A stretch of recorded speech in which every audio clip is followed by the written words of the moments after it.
Welcome, everyone, to the First Name Basis podcast. This is where we chat with special guests and innovators on a whole variety of topics, but where we try to be really authentic and chat about the things of today and what have you done in the past. I'm really happy today that I got to bring on someone I just recently met, I think just before the pandemic hit us. I got introduced to Swan Sit, who we're going to get to know really well, but I was really impressed by her background, and we had a great conversation at TribalScale. You were visiting Toronto. We had an amazing conversation here in Toronto for about 3.5 hours, but that's just great. So Swan, welcome to the podcast. Thanks for having me. Yeah, I'm so glad we got to meet just before the COVID pandemic hit. So we got in that bonding session. I think it was supposed to be a 30-minute coffee, right? And then 3 hours later, we're like, well, what happened to the rest of our meetings? Which is always a good sign. Absolutely. And we met, and I just got back from Dubai, and I was like totally downplaying the pandemic. I remember I was like, yeah, I don't know. I'm not that scared about it. I wash your hands. Like, how bad could it be? Boy, was I wrong. Right. Well, I don't think we really knew. I mean, the first couple of weeks of March were the inflection point, right? I think then we were still all saying it might be the flu. We're not sure. And then I remember this. I was supposed to go to the basketball game in Toronto, and the game got canceled. And I was like, oh. And I was like, bye, going back. Yeah. So Swan, I want to start off just open-ended with you. Tell us a little bit about yourself, who you are, how you got to where you are. Walk us a little bit about your professional career and your personal life. I came to the U.S. when I was 6 years old. My parents, spent most of their lives in Hong Kong. And when I was 6, we decided to immigrate to the U.S. So my parents, were these hardworking, amazingly intelligent people, but didn't even finish middle school because they grew up with pretty modest backgrounds. So typical Asian tiger parents, like, good grades, do well in school, and A- we used to joke was an Asian F. So you can imagine what my childhood was like. Yeah. But those values, that work ethic is still what's instilled in me today. And also on the other side, I didn't think I realized this till I was older, but that balance of kindness and empathy really kind of are like the two sides of my personality that they really instilled. But that became the launching pad to lots of academics, lots of different jobs. Started in 2000 at Trilogy. And you remember this has Dotcom boom, Wild West craziness. So they were paying 6-figure salaries to college grads. We had Farhan on earlier. He's incredible. Yeah. I know. I caught up with him the other day. I mean, to this day, some of the smartest and most amazing innovators I know. But it was a really great time. We got amazing salaries. Some people got Porsches as signing bonuses, company trips to Vegas. And we got blank checks to build projects, which was amazing. Like, we built a smart fridge. We built a LinkedIn before LinkedIn existed. And then a year later, we all got laid off. So that was a really tough lesson in thinking about market trends and trying to stay ahead of macroeconomic factors. But after that, I went into traditional marketing and advertising. What did you join as? Marketing. Okay. So, I mean, the majority of the staff was technical, a lot of developers, but a lot of consultants as well. But I was one of the marketers. So there's probably about 30 of us out of a class of almost 200. So a smaller group, but people just who had amazing, crazy ideas. Like, I remember we were launching carorder.com, and it's this site where in 2000 you could go online and buy a car. Like, we don't think about that much today, but back then you're like, buy a car. I couldn't even buy books yet. So like how you sort to find a car. Like, I know that was one of your challenges. So like, it was a big problem to be like, I want a red car in this date range and this price range. Absolutely. And then back then, the legacy systems of all the car manufacturers didn't allow you to even personalize and say, I want a red one with leather seats. Right. Those legacy systems didn't talk together. That's why you got what was on the showroom floor. Right. So when we were launching Car Order, somebody had the brilliant idea to put a banner up on the Golden Gate Bridge in San Francisco and to pay all the tolls for everyone for a day. Wow. Now, that was a big price tag, but think about it. I mean, the amount of press that we got from it, honestly, both good and bad.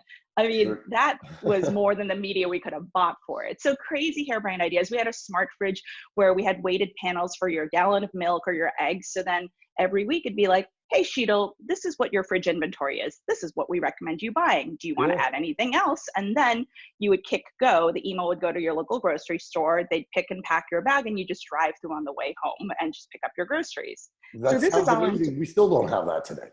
I know, we're working on it. I think if anything, COVID's accelerated that a little bit. But yeah, the idea that you could be one click and then you could be seamless within people's lives, I think Trilogy was already thinking about in 2000. But when that crashed, I was like, I don't know if technology as a bubble will stay and the valuations will stay, but technology as an enabler absolutely will. But I thought maybe it's better to go a little more stable. So I went to Newell Rubbermaid. It's a classic marketing company. They do a ton of CPG brands. There's probably 30 of them around the house, like Papermate, Sharpie, Calphalon, Rubbermaid. But that's where I really learned the classics of marketing, right? Like the P's and C's, the 5 forces. We don't rattle them off like that, but those are the fundamentals to creating product market fit. It's kind of funny because I was creating products for Lowe's and Home Depot and Target, but my most poignant memory is going to China to open our first factory during SARS. Which is crazy because this is all full circle for me. People are like, how are you handling the pandemic? I'm like, I got this. I took a whole team to China into the hot zone during SARS. And of course, when I came back, they're like, please don't die and please don't sue us. But you learn pretty early on. I was in my early 20s. I was a brand manager running a P&L and taking a team into a pandemic. So it helps you think about the deliverables for the business, which is the numbers in the P&L, but thinking about team and culture and regulation, it's a whole ecosystem. Yeah, for sure. So then I figured I was getting really good at the hard side of marketing, which I considered product market fit, the P&L, and I wanted to learn the soft side because when I launched one of my products, my logo looked like a Pringle chip, and that's just not good. So now I know with a creative brief, garbage in, garbage out, but back then I had no idea how to create a brand. So I started an ad agency around emotional branding. And in 2004, that wasn't that common. Of course, now we say it's all about relationships and it's about personal connections. But in 2004, we were still fighting for footage on shelf space and pennies for margin. So I started an ad agency focused all around emotional branding because I argued it was all about the connection with the consumers. So opening a pet kennel became Lucky's Pet Resort because some people love their pets as much as their children. And the biggest source of guilt is when you go on vacation and leave your pet behind. So instead of feeling sad about it, how great it would be if this place was like a resort with AstroTurf and fake palm trees and Animal Planet and Cartoon Network are playing every day and they're getting belly rubs, they're getting playtime with the other dogs. So that was not just a brand exercise. The brand actually led some of the product development and features of the organization, which is really cool. Very cool. So when I was doing all that, I was like, this is awesome. There's something here about emotional branding, but I'm getting too much into just marketing. So I got an MBA, decided to round out the skill set, learn a little bit about supply chain, corporate finance, statistics. And what was really amazing is I went to Columbia and they have one class. It's a joint class between Parsons School of Design and Columbia Business School. They mash you together into a team, which is what most brands are today. And your client for the semester is your grade. So we were lucky enough to get Hermes. And Hermes had the challenge of, oh my God, existed. I didn't even know that existed. That's my favorite class to date. Now, I mean, Parsons is a world-renowned design school, and a Columbia MBA is obviously world-renowned as well. So that's putting those two together. Yeah, and that was the brainchild of Ketty Maison Rouge, who is one of the leaders in thinking about how to merge the traditional kind of landscape and backgrounds of luxury industry professionals with MBAs and innovators. So she kind of matched this up, and Hermes was our client, and their challenge to us was, how do we become modern without cheapening the brand? How do we not sell $100 pens or small scarves, but still elevate our younger consumers and graduate them into the full brand? So it was a combination of an amazing, to your point, Parsons design team, me sitting in stores and watching people shop and realizing that the design, even though it sits on china, it sits on scarves, it sits on enamel bracelets, design is design. So why don't we take the best-selling designs between the different products and cross-pollinate them?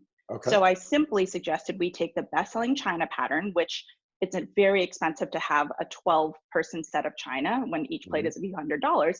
Why don't we take that best-selling design that everyone asks about in store and put it on the enamel bracelet, and put the best-selling enamel bracelet pattern on a scarf and vice versa.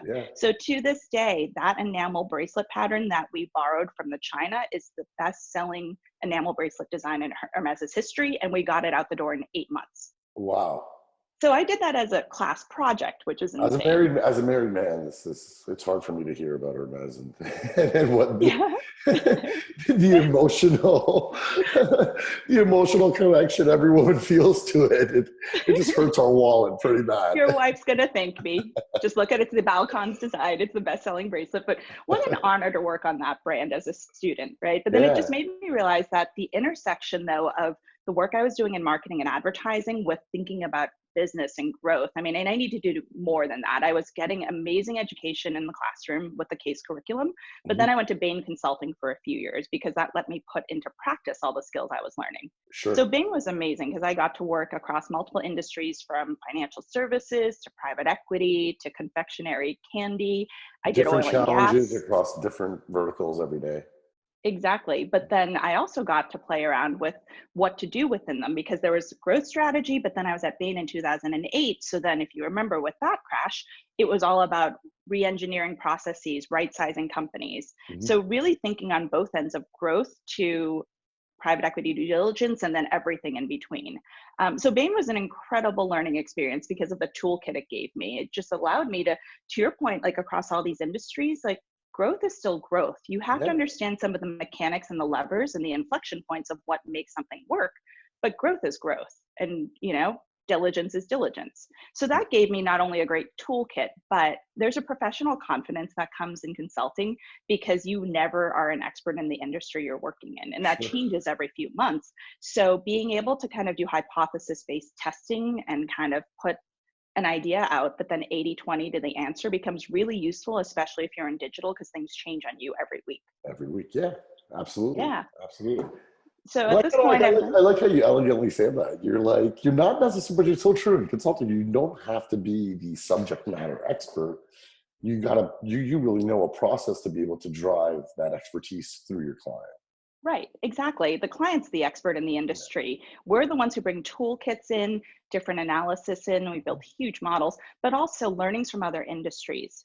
So when we also talk about diversity, I think a lot of times we talk about race or gender or age, but diversity of experience is one that I don't know if we don't categorize it well, but that's Sure. actually as useful because if we dig down into it, there's some mechanics in oil and gas that are not that different than a private equity firm thinking about investments. It's Sure. analysis, right? Yeah, it's analysis. Yeah. So did a few years at Bain, which I loved, and then looked over in 2010 and I was like, I think this digital thing might be big. So I should probably go learn how to do that. Spent 5 years at Estee Lauder leading online strategy, growing from about 150 to 450 sites. And that's 30 brands across 50 different markets. So kind of having a chessboard to look at Wow. what the brands are doing, what the markets are doing, what consumers want, but what technical platforms are changing. Because I think, if you look back to 20 years ago, if we were growing commerce, it was really linear and we'd evaluate things like GDP, consumer spend, et cetera. But what about markets that completely leapfrog infrastructure and you're not even thinking about where their ATMs are or if there's a landline, but people have moved straight to mobile and mobile payments, right? So Mhm. really kind of playing around, you can see the bones of consulting in there, but helping that division grow double digits. It's the most profitable division in the company. So I learned a lot about digital in the beauty industry with Lauder for 5 years. And yeah, I'd be sure that you learned a lot about how to scale teams. I mean, that's a lot of brands and a lot of properties, and there's no way one person can manage all that. So you really got to empower your people and trust your people on how to do that effectively. Yeah, absolutely. And the tricky thing is when you're doing digital strategy, you've got the brands and the different countries. Hmm. So it's all matrixed, but you don't own any of the teams. And I always say the best way to become a leader is to not direct people, it's to learn how to influence. So Hmm. you're not only working with all these competing brands and markets all wanting resources, you're actually thinking about how do I cadence them and how do I actually influence people that don't report to me that have different goals. So it was a Right. really amazing experience to learn with a team of two because it was me and an associate. That's all online strategy was. But when they said, okay, here's a digital investment fund, here's $80 million over 3 years to up level digital in terms of capabilities and people, what does Mhm. that look like? I couldn't do that myself. So it was partnering with this group and that group and pulling advocates in. So the bigger the company is, the more matrixed it tends to be. And Sure. being able to navigate that is a real asset. And it's tough. I mean, that looks like where do you even start? It's like moving a mountain, right? You're moving a mountain rock by rock. Like you really Yeah. got to just start somewhere and take it small piece by small piece. Right. Anyhow, continue. I'm Yeah, digressing. yeah. No, this is great. I just have a long work history because I'm old, so it takes a little while to get through. At that point, You're not. Elizabeth Arden came calling. Getting there. Elizabeth Arden came calling, and it was interesting because it was a chance to run all of digital from the ground up. And I think digital is one of the areas where if you're a fast follower and you're a little later to the game, first mover advantage doesn't necessarily apply because digital inherently lets you actually scale and catch up faster. So what was really interesting is I'd been debating this like whole digital platform strategy that I'd come up with, where instead of having each team run different functions, which day to day they can do, how do you pull the strategy up to a central location where you put the consumer at the center of the journey and then figure out, how do you parse out communication, content, media spend? And that was an incredible opportunity because it's a legacy brand. Everyone knew it, but how do you modernize it? So we did really well. We went from, we were in the red, we was a turnaround, but we went from that to 10 quarters of growth and getting acquired, which is amazing. That's amazing. So, yeah. And that's tough. I mean, as I look at companies we're talking to every day, they're still struggling to try to put the user at the center. I mean, they all talk the big game, but they're pretty stuck in their own ways. And so it's impressive that you've been able to do that a couple of different times. And when people are probably your biggest blocker. Yeah. I mean, that is actually digital transformation. There's the technology, there's the processes and platforms and knowledge, and maybe even people as in terms of the people who execute. The biggest piece of it is the shift in mindset. The partnerships with all the different partners, because in some companies, I mean, there's a finite budget, right? So some companies, it's a zero-sum game. So when you take budget from this group and move it to that group, somebody inherently gets shorted. So how do you actually spend a lot of time thinking about up-leveling everyone else? So as I'm learning about the brand, the history of the company, the products, how do I share and let them parse digital out to digestible pieces so that we can partner on that together? Because, for example, the media budget in North America for Elizabeth Arden was held by the North America team. And no slight to them, but they hadn't spent any time buying digital media. So they were spending. You're talking like 2010. So I'm going. Oh, no, back. This is 15. Oh, this is 2015. This is 15 by now. Yeah, because 5 years at Lauder, 10 to 15. Yeah, that's right. And then Arden in 15. And by then, I think, we were all buying digital media in some way, but I don't know if everyone was doing it well or measuring correctly. So, you have a North America team that's their whole careers have been in print and TV, and they were amazing at that. But when you bring it to digital, you're kind of at the mercy of your agency and what happens there. So, for example, we hadn't even discussed ROAS. Everything was impression based. So everything was upper funnel. And then we're like, well, why does it actually not lead to sales? Well, because we weren't doing anything lower funnel or bringing the upper funnel further down. And, without even getting into messaging and segmentation. So a lot of it became sitting down and teaching the North America team about different parts of the funnel and how we measure.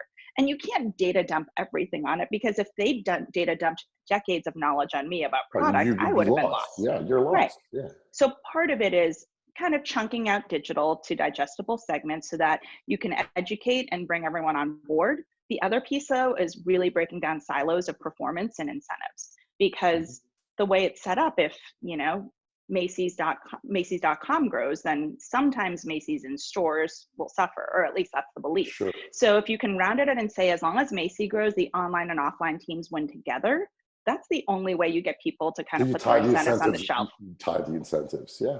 Right, because at the time it was all, when you're starting to shift it, it looks like a zero-sum game. If you do it well, we know omni-channel consumers spend 2 to 3 times more over a lifetime. But it takes time to get there. So if the first day you take media budget from one channel and put it in the other, or you move samples, you're going to see a shift in engagement and in sales.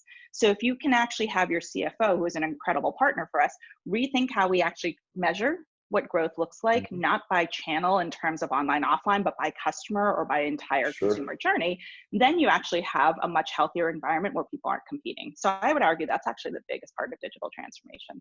And no knocks against CFO, but it's hard to humanize them sometimes. I know. I was lucky. I had an incredible one that I still, stay really close to, because we were in a turnaround, right? And I actually went to him one day and I was like, I'm looking at my numbers. I'm looking at what we need to do. You can have more revenue or we can maintain our profit. I literally cannot give you both with how lean these budgets are. Right. And he's amazing. There's got to be a trade-off, yeah. Yeah, and he said, get me revenue. If we start putting money back in the bank, we can figure out how to actually be more effective with it. So he gave me the license not to be negative, but Hmm. we still made a profit, but you can't maximize both those things at the same time when you're in a turnaround. So he was an incredible CFO. And I think that's the other piece of it. I mean, if you're doing transformation work, who are the stakeholders? Who are the ones who are your Sure, backers who are going to give you the leeway to do this? And I sure. had to prove it. I wasn't given a blank check, but it's like, if you give me 50,000 in media spend, I'll show you what we can do. Then it became 100, then it became 500,000, then it became Started a few small and you million. started showing that what your hypothesis was is going, you're going towards that direction. Yeah, and we can prove results with it. Of course. So, Much so easier to do in Spencer, digital. yeah. Yeah. I mean, it's not perfect. You can't measure everything, but it's definitely more directional and more concrete than print Mhm. and TV. So spent some time at Arden. We pulled out of the turnaround, got acquired by Revlon, and then Nike came calling. And Nike's just one of those brands that we came to the U.S. when I was 6 years old. I Mhm. think the first brands I knew were McDonald's and Nike's. Yeah. So to come back You full know, I've been circle, watching the Michael Jordan Last Dance, and it's like, look at how Nike came out of nowhere because of that Jordan deal, right? Like, yeah. wasn't Yeah, I that? mean, those are synonymous. You can't have Jordan without Nike and vice versa at this Yeah, point. absolutely. But some of the work that I did in beauty with democratizing the brand, reaching people through digital, they had wanted me to work on that. So I started off by running global digital marketing. Then Mhm. I ran North America digital commerce capabilities. And it was an incredible ride. I mean, I got to work on some of the best campaigns at the time. Yeah, and I was there till last summer, and it was an incredible experience. Very cool. Very cool. So Yeah. let's go into a little bit about Nike. You were there running digital when the whole Mhm. Colin Kaepernick deal happened, or I guess the deal was already happened, but it got announced. That was something that you don't really see necessarily brands get political. How did that work out? Like what was like, what could you share about that experience? Because I think there's a lot of learning there, because most brands don't try to shy away from being controversial in that respect. And so yeah, talk to us a little bit about Cap. Yeah. I mean, it was an honor, like I said, to work on a brand that I've known since I was a child. It was one of the first brands I knew in this country. But to work on that campaign, I mean, that campaign won an Emmy. So that's when you do something right Mhm. outside of just, the industry of sport and apparel. I think that campaign was brilliant because it came at a time where consumers are starting to choose brands because of their values. We Mhm. talk about it a lot, and brands now do a lot of marketing around their values and what they stand for. But it's actually kind of hard to see how consumers choose or to see the actions that come from it. And I think this is the best illustration where a brand starts living its values and stands behind it and puts a Yeah. stake in the ground. I mean, sometimes people forget. I mean, Colin Kaepernick was this incredible figure, right? And he was the main voice in this campaign. But this campaign was 16 incredible athletes, all of which were dreaming crazy and sacrificing, right? We Yeah, have absolutely. LeBron, we have Tiger, we had the U.S. women's soccer team and their fight for wage equality. I mean, Serena's in it. Serena. Right. I mean, remember this? Like, she was banned from wearing a compression suit on the tennis court. She Yeah, wasn't wearing it to be fashionable. She has a history of blood clots and just had a baby and had a blood clot. So she wore it for health reasons. And she was banned for wearing it because they wanted a traditional tennis skirt outfit. Right. right. And then, you remember she got penalized because she got a little overheated Yeah, when she and got broke her heated, yeah, racket. she broke her racket. Yeah. Right. So they penalized her with a point. But there's another male a couple years ago. He broke 4 rackets in one game and wasn't penalized a Yeah, I single mean, point. if you look at the guys, they yell, they scream, they Right. curse up, they Right. say everything, and it's all okay. And then it wasn't okay for her to do it because it wasn't Right. ladylike, I right? mean, some of our biggest greats, McEnroe, Agassi, right? I Yeah, mean, you remember the foul words that came out of their mouths and they got, yeah.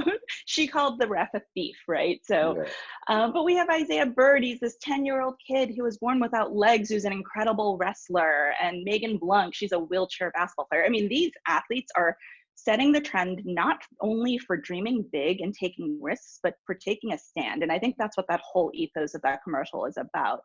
And when I think back to where it fits in society, I mean, it was certainly polarizing, as you know, Mhm. but it gave people a vehicle to discuss, to be honest, a very emotional and personal topic that our country is facing, like Sure. how race plays into society, into culture and sports.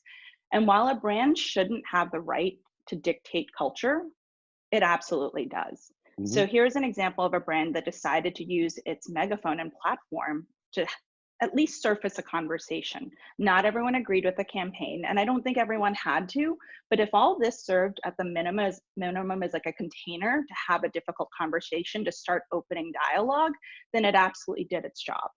So it was So an honor to work on that was there for a that oh reason. was there a scary moment where you guys were like, oh like we're getting a huge backlash, like now what? I know you must have planned for some sort of backlash, but it became pretty big where people were burning their Nike clothes, and Right. I kind of was looking at it going, yeah, you're probably just going to go out and do Nike a favor by rebuying that stuff again. Right. Well, you know that anytime you take a stand, you're going to get backlash, Mhm. right? You'll get good, you'll get bad, but that means that you're saying something provocative. And so I think we expected the noise. I think one of the toughest things was sitting in front of our team, because if you remember, our stock price initially dropped before it rose. Okay. And that was the scary moment, because you're Yeah. going to see people talk about it on social, and like most things, when you don't like something, you're 10 times more likely to talk about it than when you do. I mean, how often do we call customer service with a complaint versus saying, hey, great job for sending me that package on time? We Oh never yeah. call them for that. We Of call when course something I goes wrong, do. I right? spend 2 hours on hold just to say thank you. Right. So we know human nature tends to react and to spread the word when there's something that disagrees with them. So we expected that volume. But when the stock price initially dipped, I think people got a little nervous. And I had to remind our teams, stock price is not a measure of whether you're doing the right thing. Hmm. Stock price is Wall Street hedging against volatility. Did Hmm. we do something volatile and risky? Absolutely. Does it have Sure. any measure of what it was right or wrong? Absolutely not. So I said, just let's stay the course. I think this is the conversation we're trying to promote for people to have. And let's see where this falls out. And then, a few days later, our stock price went up to an all-time high. I think that's, So yeah, and you hear, I mean, just, and I'm a small sample, but you hear people talking about it saying, they went out and bought more Nike and yeah, Nike equipment just because they felt like it had more of a purpose. Now, if it didn't have one before, which was just about you being in health and actually doing something that's the impossible, now it felt like, hey, you had even more brand association to it.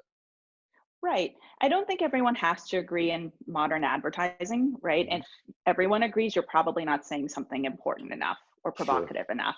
But if, like I said, all it did was promote a conversation that desperately needs to happen right now, then it served its job as a place in our society. Okay, awesome. I'm going to throw you a curveball.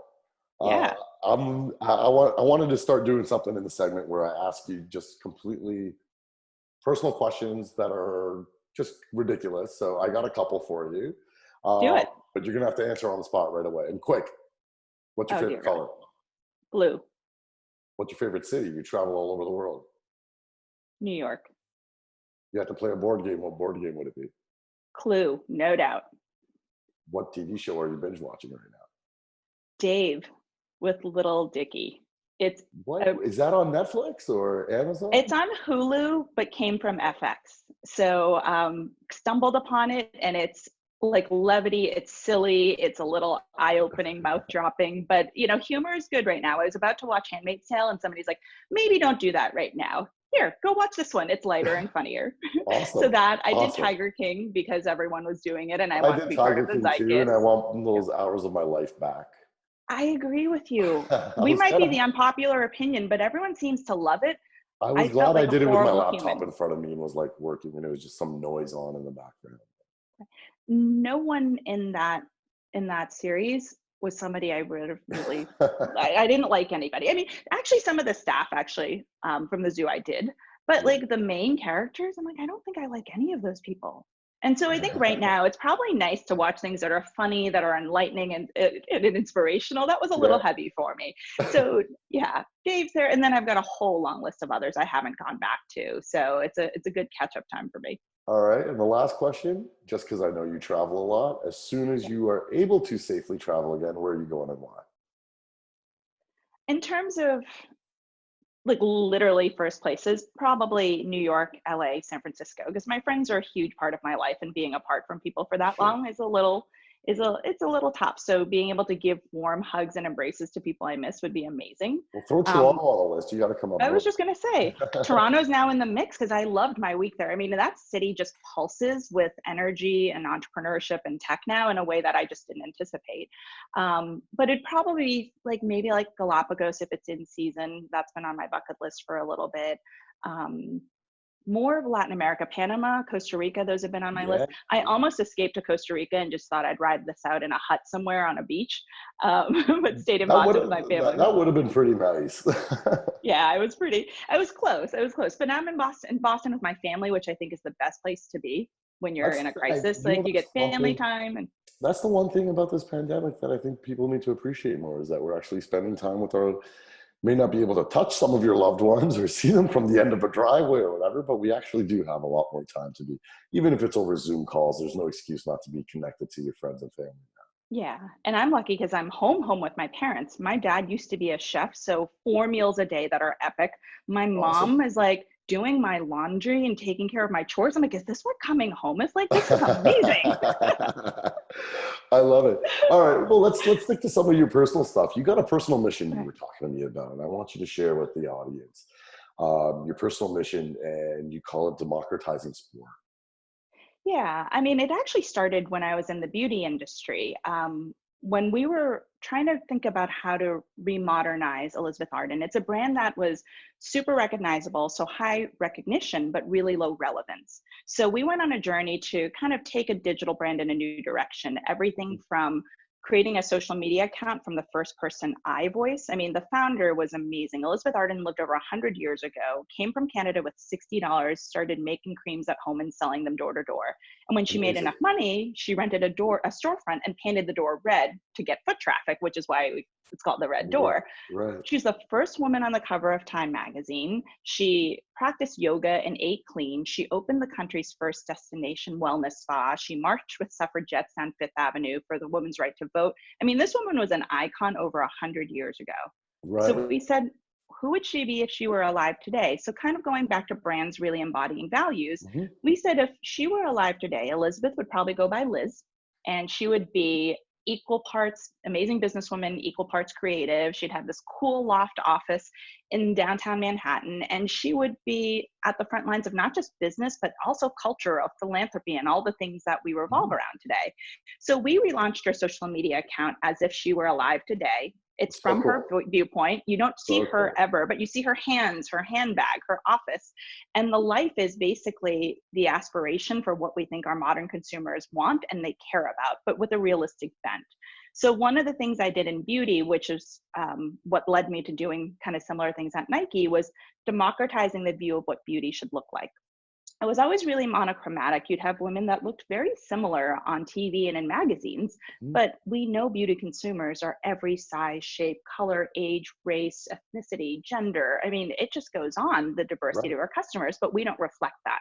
So one of the first times I really pushed the needle was putting women of all different types on our social media as our influencers. And our company fought us because we picked Chelsea Handler as our main influencer. She has a platform, she has a voice, but she's not a very typical beauty influencer. We also picked Iris Apfel, you know, the one who's in her 80s with like the really big glasses, the icon of style.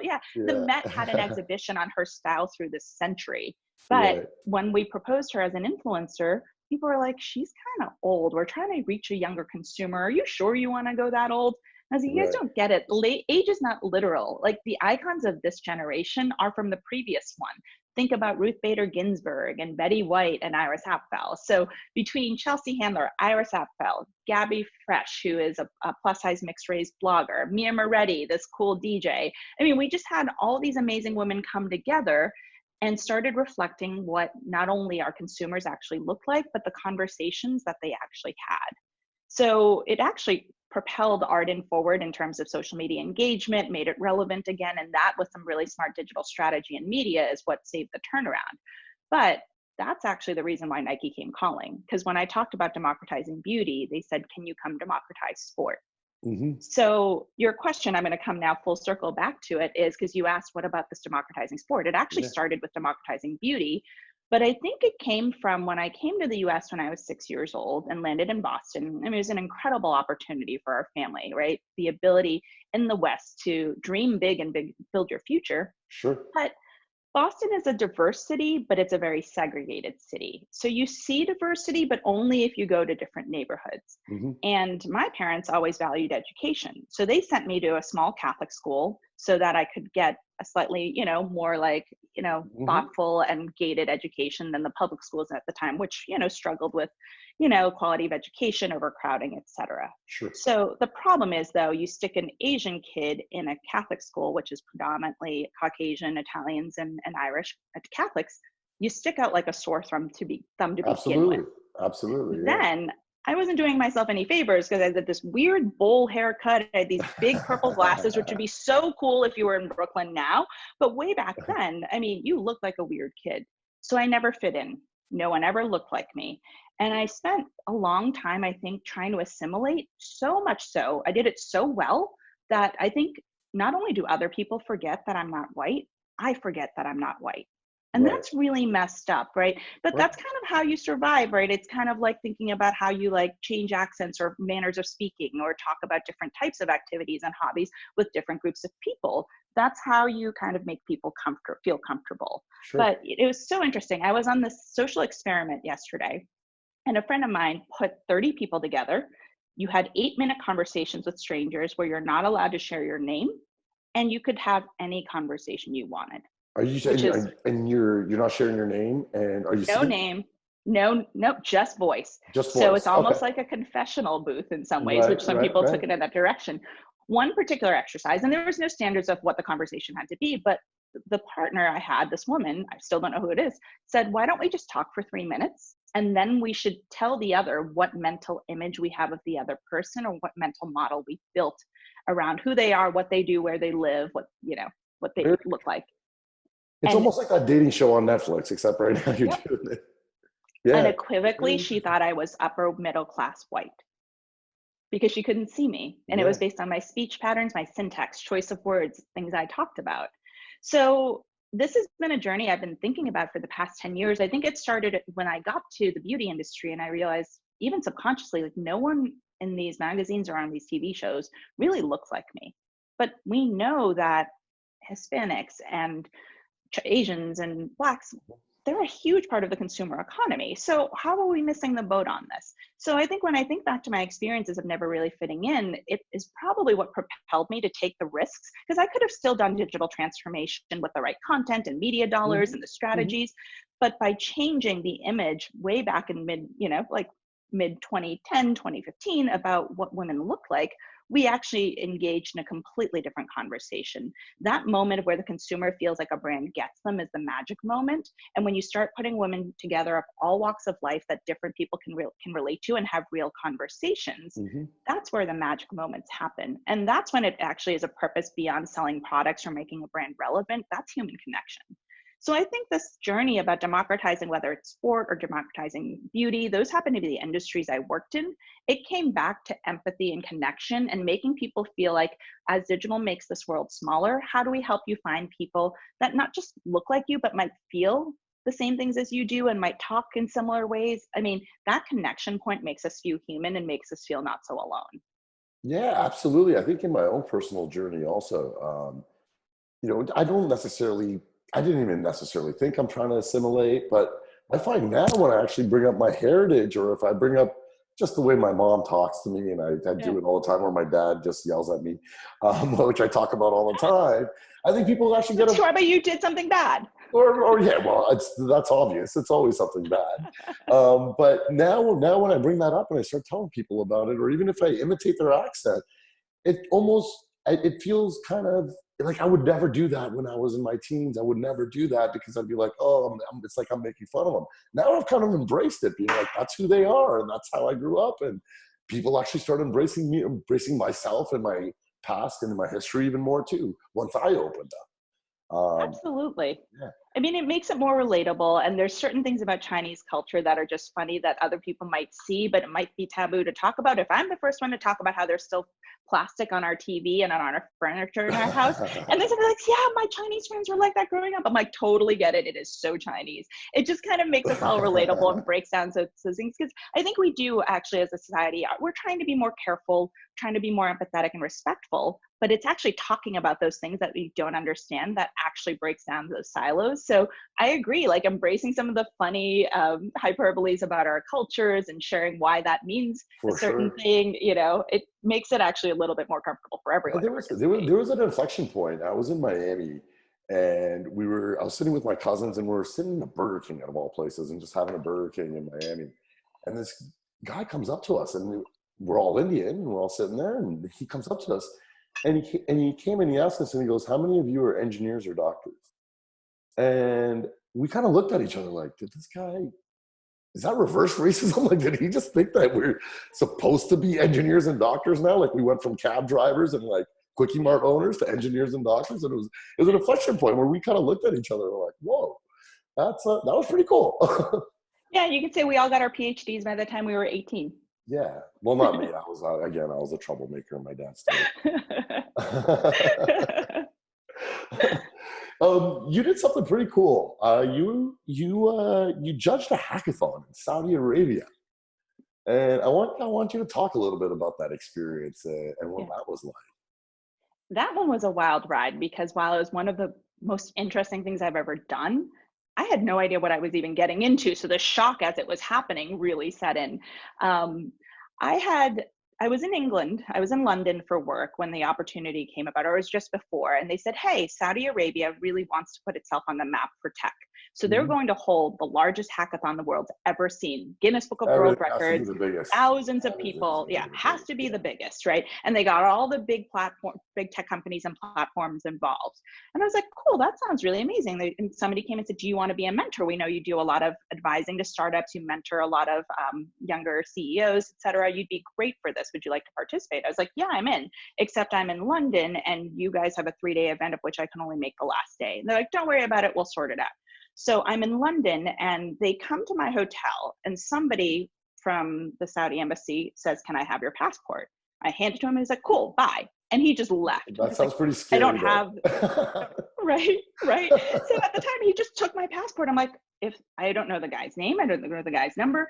And the event planners that I was working with came through Egypt. So it's not even like I had the number of the people in Saudi who do. So I was like, all right, I guess we'll see if I get a passport back. If not, I'm not going back to the States. So it came back a couple days later with the seal from the Saudi royal embassy, with the invitation from the prince to come. And I was like, whoa, this is legit. So the next day I get on a plane. And now 2 days of this hackathon had been going. I'd kind of seen blurbs of it in the news. I mean, they showed pictures. It was a convention center with thousands of people. It was incredible. Really So cool. I And land people from all over the world came to do this there? all over the world. I think it was over 100 different countries, which was Okay. Wow. incredible. So yeah, I get there and they drop me off the hotel and they're like, feel free to take a nap. We don't need you till late afternoon. I'm like, late afternoon? Like, I came here for this event and this is the Yeah. last day. I want to show up. They're like, cool. All right, we'll pick you up in an hour. So I show up and it's this incredible experience. I mean, at this point, it's day 3. So all these teams are kind of like finalizing pitches. They've already gone through multiple rounds of judging, et cetera. So Red I'm Bull's not walking helping around. them either at this point. They're Oh just, my God, no. I think it's pure yeah. adrenaline at this point because, Yeah. I mean, at this point, it's just the last round of teams. So everyone's perfecting pitches and they said, if you'd like to walk around, offer your help. So I'm wandering around, not speaking a lot of people's language, just saying, can I help? Can I help? I'm just lost. I'm like, okay, it's pretty cool to be here. Yeah. So like they promised, around mid-afternoon, they grabbed me and brought me to this green room. So I'm just sitting there by myself and I was like, is someone still not going to tell me what I'm doing here? Like, what's happening? And in walks Steve Wozniak. And I was just like, Wow. what? Like, what's happening? So it turns out they'd brought 3 of us over to be the international judges. It was Steve Wozniak, Mike Butcher, UK TechCrunch, Yeah. and me. And I was the only woman on the panel of 9 judges. There's 3 of us. There's 3 that were experts of the Hajj, which is what we were hackathoning about. The pilgrimage to Mecca every year is millions of people. Yeah. And so in a small period of time, when you have all these people coming in, there's logistical issues with currency, with translation, with transportation, emergency services, food. So the Hajj was this attempt to Even use just, technology. you look at the pictures of it or the video of it, I'm like, how do you even go to the bathroom? Yeah, It is, yeah, yeah. it is a crazy nightmare. So they said, let's actually build a hackathon to solve these problems. So Cool. 3 of us were imported as judges, 3 were experts of the Hajj, and 3 were from the Saudi royal court. So it was an honor to be on this panel. I mean, you have Google over here setting up our mics. Microsoft actually had chartered a jet because I think Egyptian contestants couldn't fly commercial. So they chartered 2 jets to get all the contestants over. So all the biggest tech names are involved at this point around the world. But yeah, they briefed us and told us final round. There's about a dozen teams that are all going to present. You guys will all be mic'd. You get to ask your questions and you get to vote on the winning team. So yeah, it was an incredible afternoon going into evening. Really hotly contested debate about the winners because, to be honest, the ideas were incredible. I mean, it up-leveled thinking from solar trash cans that composted and then, you know, sent a signal when, you know, trash needed to be collected, to apps that, you know, lumped in currency and language translation and food ordering and geolocation, to just using AR to hold above signage, so you don't have to print a sign in 20 languages. You actually just hold the AR phone up. Yeah. Exactly. So we actually picked the winning teams from Algeria. Oh no, winning team was Saudi, sorry. Second place, Algeria. 5 women, couldn't even see their faces. Women had just gotten the right to drive 8 months before that. But the fact that 5 women who taught themselves how to code in the secrecy of their homes won this entire global hackathon with a translation app, because it made the Hajj so much more accessible to all the people coming in. So what an honor. I mean, just to kind of share space with Mike Butcher and Steve Wozniak and to be the sole female voice on that. I mean, it was just a huge honor. It still goes down. That's amazing. It was one of my best experiences ever. But I mean, I was lost for a good full day sitting around going, who do I help? Where do I go? And then Woz walks in. And Woz and his wife, Janet, have stayed friends. We've talked about how to actually think about using Woz University to promote education and technology advancement in countries that sometimes culture and society needs to change at its own pace. Like, as outsiders, we can't force things, but imagine if countries that either don't have the infrastructure or don't have the policies to allow democratizing education, what if we could just get digital education into people's homes and in their phones, right? How can we actually just leapfrog all the way back to what I was saying even before about helping Estee Lauder expand internationally? How do we do that with education and aid and different types of programming, to think about not using traditional milestones, but to kind of clear that blank slate and use what we have today?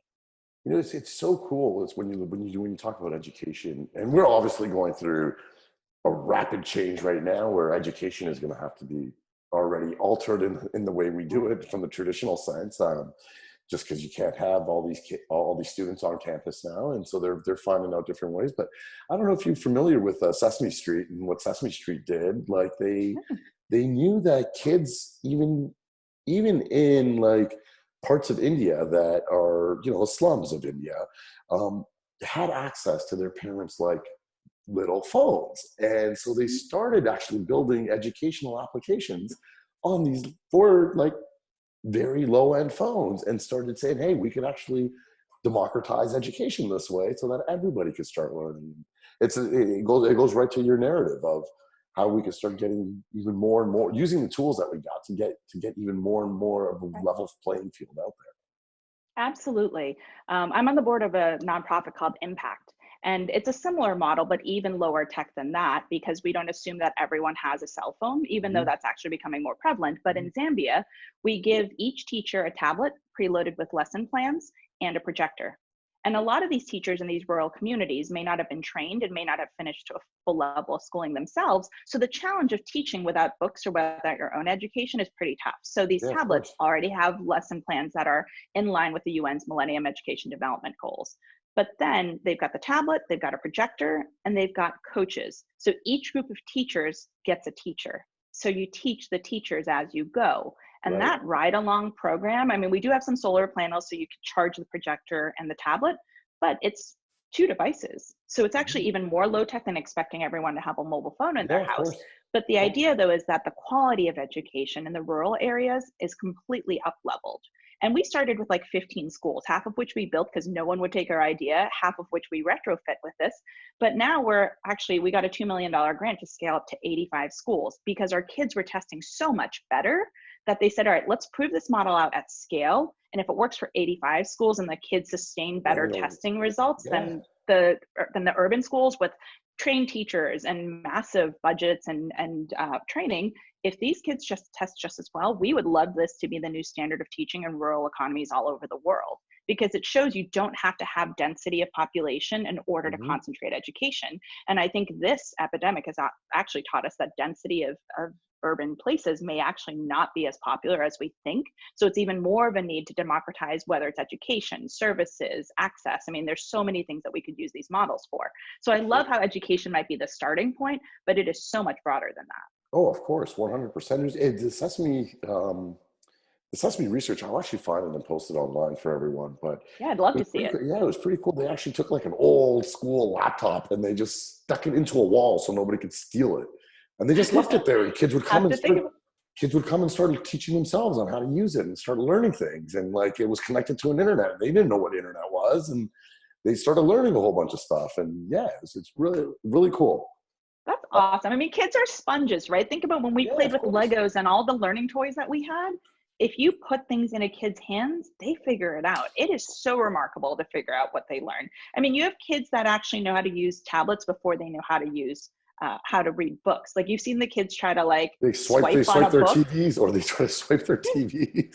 Or like they see a book and they're trying to tap on the image like it's an iPad. You're like, wait, they've just like far surpassed us. So I like having grown up with a foot in like analog and a foot in digital, but to have grown up with your whole life in digital, like every memory you've got is now tracked in Facebook. So you never have to keep a journal or a photo album anymore. I mean, it's just a whole different way of approaching life.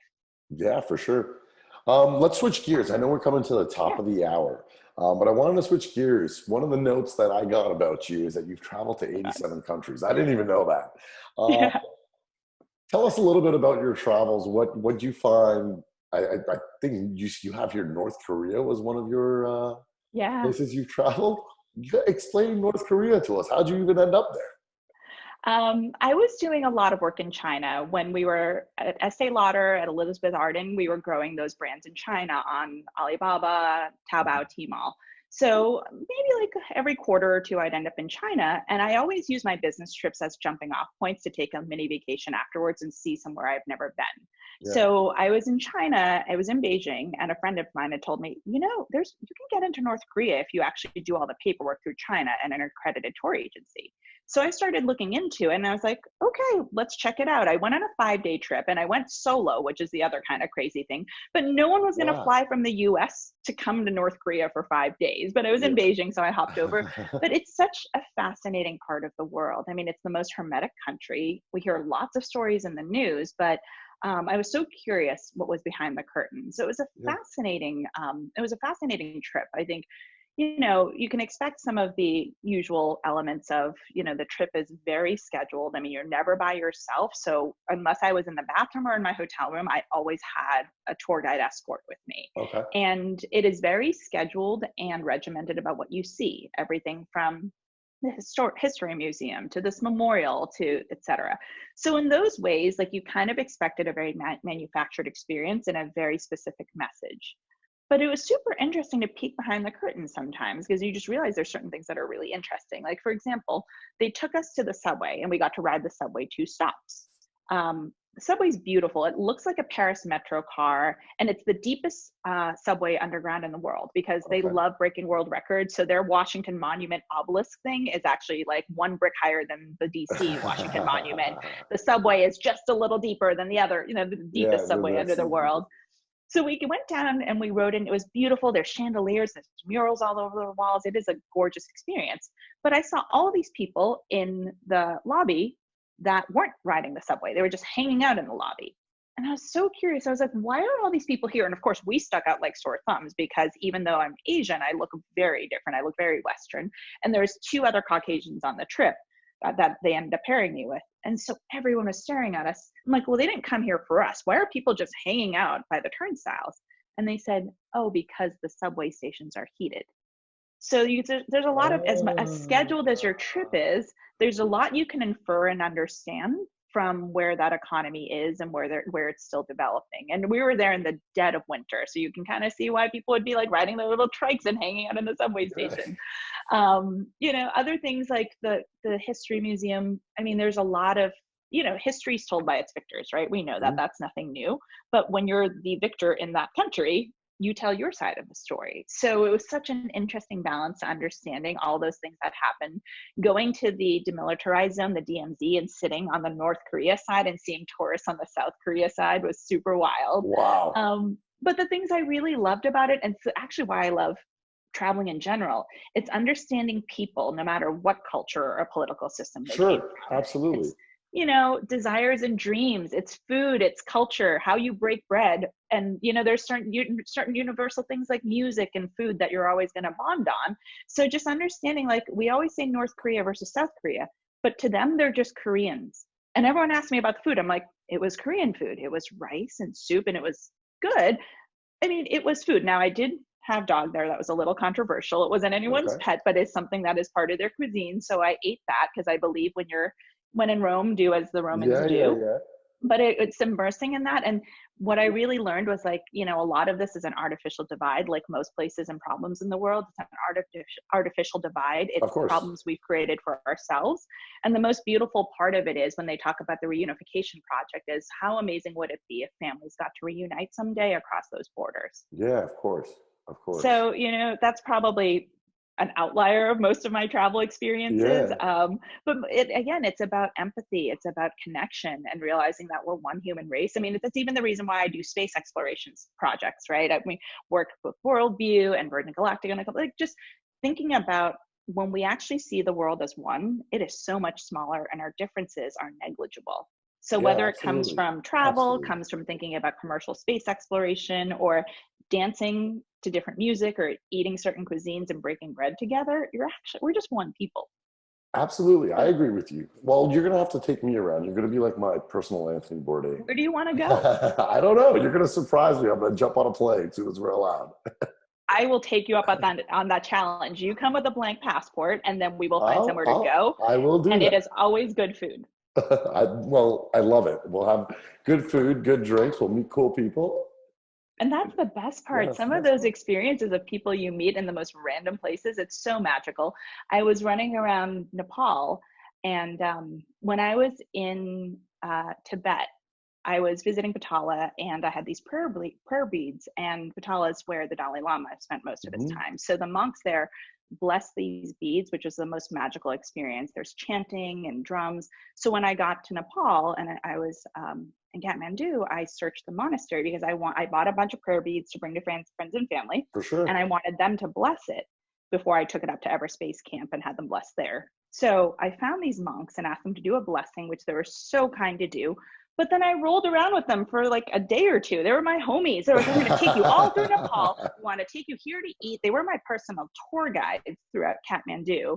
And it is one of my favorite countries ever. Such a gentle, kind people that just, I mean, a lot of Asia lives with like a undercurrent of kindness that I think sometimes in the West we move too fast to Yeah, remember. yeah.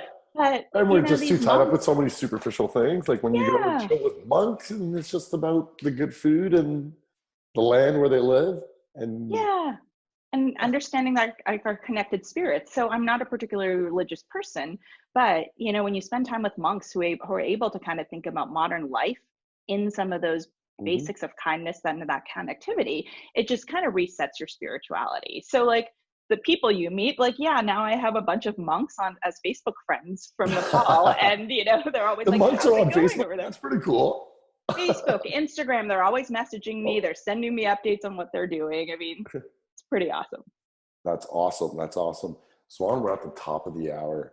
I want to thank Excellent. you so, so much. I think we could do this for like another 3 hours, just like we did in the past. I But know. you got to promise me I got to bring you back on.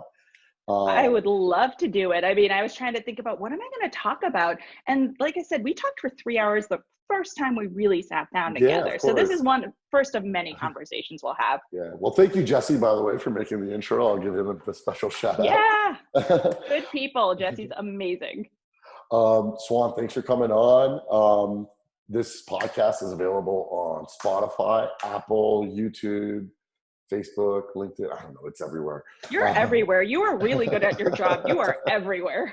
It's everywhere. I got a great team. The team does all the work. I got to give them all the credit.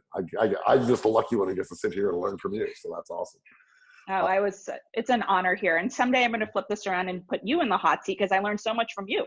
I'm more than happy to be in the hot seat. I could tell you a lot about how many times I've effed up, and that's just the truth. So that's a good. That's where we learn. That's where we learn. Someone else learned from my mistakes. Don't make the same ones again. I always say, if I can't be a good example, let my mistakes be a horrible warning. Exactly. Awesome, Swan. Thank you so much for joining us. Thank you for having me. Cool.